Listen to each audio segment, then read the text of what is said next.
are the Cossacks? How are they different from the average Russian and Ukrainian? I have read about their involvement in military battles and conquests like Siberia and Caucasus. So when I was a kid, I had seen these Cossack dancers and Cossack fighters. I thought they were from Kazakhstan.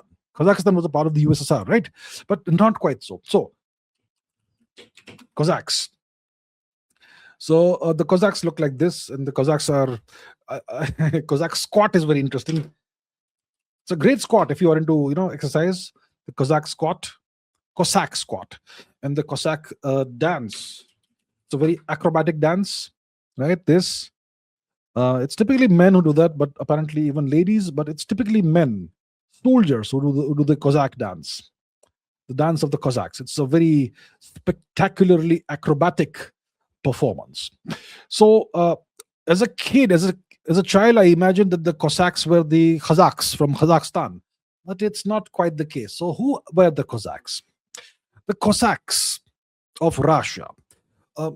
What's the origin of this word? It probably is from a Turkic word that means a free person or an adventurer. Okay, so the Cossacks were people who lived in the frontiers of Russia, the borderlands of Russia. They lived very differently from the standard, regular Russian and Ukrainian people. Okay, they were mostly Slavic people, not Turkic people, mostly Slavic people.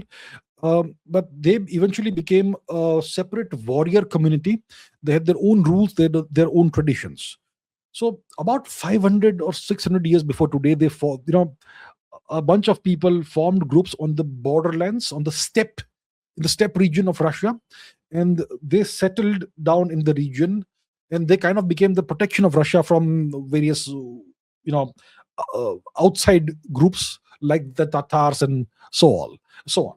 So the Cossacks would settle in the borderlands, and they would protect the interior parts of Russia from the outsiders, from the Tatars and other various wild tribes. They would protect the farmlands and the farmers from these nomadic tribes. Okay. And these Cossacks were typically runaway peasants who did not want to be under the various feudal landlords who ruled Russia. So they ran away and they moved to the frontier and lived by hunting, fighting, sometimes raiding other tribes, and so on. So it's like people living your regular village life to live on the edge of civilization. It's kind of like the Wild West, the great push westwards that you had in the in North America. That's what the English did, right? So they lived on the edge of civilization. They were armed, they were organized, and kind of like the frontier cowboys of the Wild West. So the Cossacks were horsemen, they were fighters, they were warriors. Their job was essentially guarding the borders. They lived in towns and villages, and they used to have a leader called a hetman or something, and they kind of had a warrior democracy kind of system. That's what it was, right? That's what the Cossacks were, and they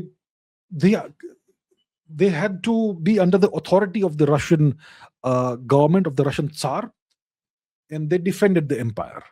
And a Cossack typically was expected to serve about 20 years in the service of the Tsar, and then they became free to do whatever they want.